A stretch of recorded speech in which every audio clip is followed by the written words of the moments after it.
Сәлеметсіздер ме оқушылар? Бүгін Қазақстан тарих пәнінен өтетін сабақтың тақырыбы қазақтардың 19 ғасырдың 40-60 жылдарында Орталық Азия хандықтарымен қарым-қатынасы. Дәптеріңізді ашып, бүгінгі сабақтың тақырыбын жазып аламыз. Зерттеу сұрағы: Орталық Азия хандықтары неліктен Қазақстанның оңтүстік аймақтарына экспансияны күшейтті? Сабақтың мақсаты: халықтың отаршылдыққа қарсы ұлт-азаттық күресінің себеп-салдарын анықтайсыздар.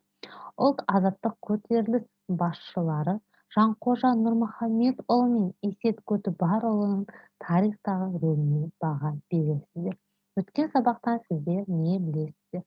Патша үкіметінің отарлау саясатына қарсы шыққан Сырым Датұлы, Исатай Тайманұлы, Махамбет Өтемісұлы, Кенесары Қасымұлы бастаған ұлт-азаттық көтерілістердің себептері мен тарихи маңызын анықтадыңыздар.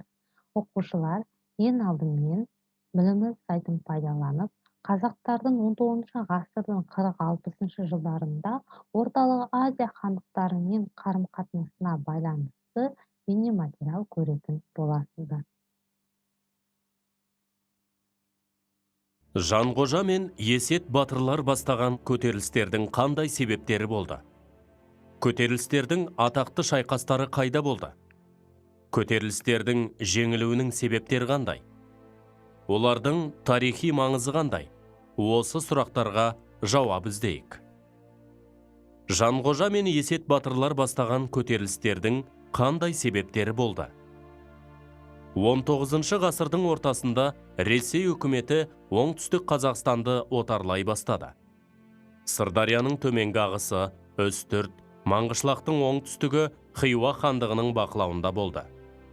Ал Ұлы жүздің көп бөлігі және Орта жүздің оңтүстіктегі кейбір тайпалары Қоқан хандығының езгісінде болды. Осындай оқиғалар Жанқожа Нұрмұхамедұлы мен Есет Көтібарұлы бастаған көтерілістердің шығуына себеп болды. Жанқожа Нұрмұхамедұлы сыр бойындағы қазақтардың Хиуа және Қоқан хандықтарының езгісі мен Ресей отаршылдығына қарсы ұлт-азаттық көтерілістің басшысы болды. Бар өмірін Сырдария бойындағы қазақтардың тәуелсіздігі үшін күреске арнаған Жанқожа батырды сыр бойындағы қазақтар бас иіп құрмет тұтты. Атақты ғалым, қоғам қайраткері, тарихшы ғалым Мұхамеджан Тынышбаев Жанқожа батыр туралы барлық 300-ге ортақ батыр әрі би, қазақтардың бостандығы жолындағы атақты күрескер Жанқожа батыр орыстарды да, хиуалықтарды да, қоқандықтарды да мойындамады деп жазды. Көтерілістердің атақты шайқастары қайда болды? Хиуа ханының ұлы Мұхамед Рахым Аллақұлдың Жаңадария мен Қуандария аудандарында қамалдар салуына қарсы шыққан Жанқожа Нұрмұхамедұлы 1843 жылы Қуандариядағы Хиуа бекінісін қиратып, 1845 жылы 2000 адамға жуық хиуалық отрядты талқандады. Жанқожа әскерінің күшімен Жаңақала бекінісі алынды. 1847 және 1848 жылдары ол Райым бекінісі маңындағы хиуалықтарға тойтарыс беруде орыс әскерлеріне бірнеше рет жәрдем берді. Жанқожа бір кездері Кенесары ханның қозғалысына да қатысқан. Ол Кенесарымен бірге Созақтағы хиуалықтардың бекінісін талқандады. 1856 жылы Жанқожа бастаған сыр бойы қазақтарының патша үкіметіне қарсы көтерілісі басталды. Жаңақала бекінісі көтерілістің орталығы болып саналды. Келесі шешуші шайқас 1857 жылы Арықбалық шатқалында болды. Зеңбіректермен, мылтықтармен қаруланған орыс әскерімен шайқаста Жанқожа Нұрмұхамедұлы бастаған көтерілісшілер жеңіліс тапты. 1860 жылы сыр бойы қазақтарының көтерілісі толығымен талқандалды. 1855-1858 жылдары Арал теңізі бойындағы Есет Көтібарұлы бастаған қазақтар орыс патшалығына қарсы көтеріліске шықты. Көтерілістің басты себебі патша үкіметінің салықты шектен тыс көбейтуі болды. Сонымен бірге орыс әскерлері Хиуа хандығына жорық кезінде жолдағы бейбіт жатқан қазақ ауылдарын тонап кетіп отырды. Есет Көтібарұлы бастаған бұл көтеріліске қарсы әскери экспедициялар жасақталды. Қазақтар күші тең емес шайқастарда жеңілген Есет батыр Орынборда патша билігін мойындауға мәжбүр болды. Көтерілістердің жеңілуінің себептері қандай? Олардың тарихи маңызы қандай? Жанғожа батыр мен Есет батыр бастаған екі көтерілісте Ресейдің отарлау саясатына және көрші ортазиялық мемлекеттердің езгісіне қарсы бағытталды. Есет пен Жанғожа кіші жүздің шекті руын басқарды. Жаугершілік заманда Есет үнемі Жанғожаға көмектесіп отырған. Жанғожа мен Есет бастаған екі көтерілісте жеңіліске ұшырады. Оның басты себептері біріншіден бақайшығына дейін қаруланған Ресей үкіметіне қарсы тұра алмауы, екіншіден жергілікті сұлтандар мен ру басыларының сатқындығы еді.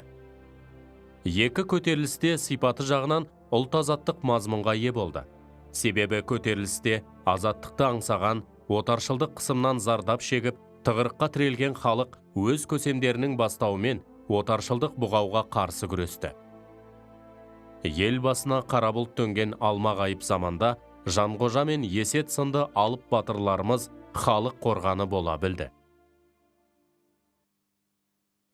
Оқушылар бейне материалды көріп аяқтадық. Ал енді қысқаша конспектті оқыңыздар.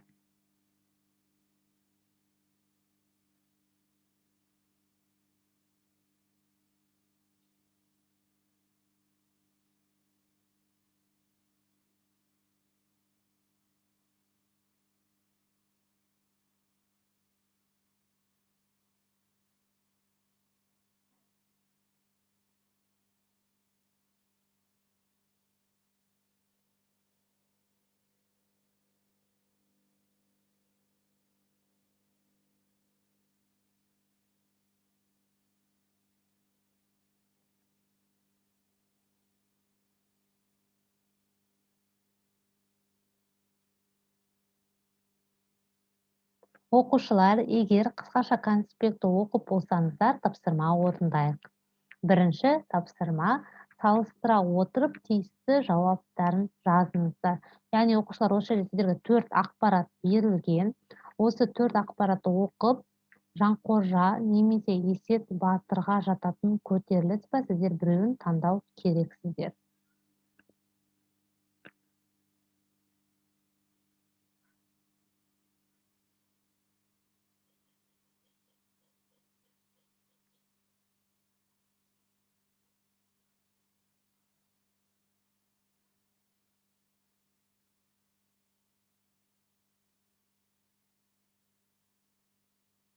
Бірінші тапсырмамызды орындап болсақ, екінші тапсырмамызды орындайық.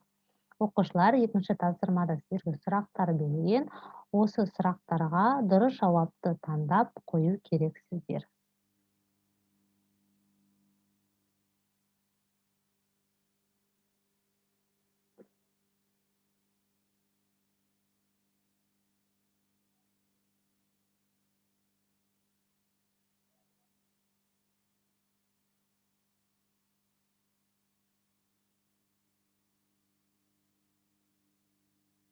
Оқушылар, егер тапсырмаларды орындап болсаңыздар, бүгінгі біздің сабақ аяқталды. Сау болыңыздар.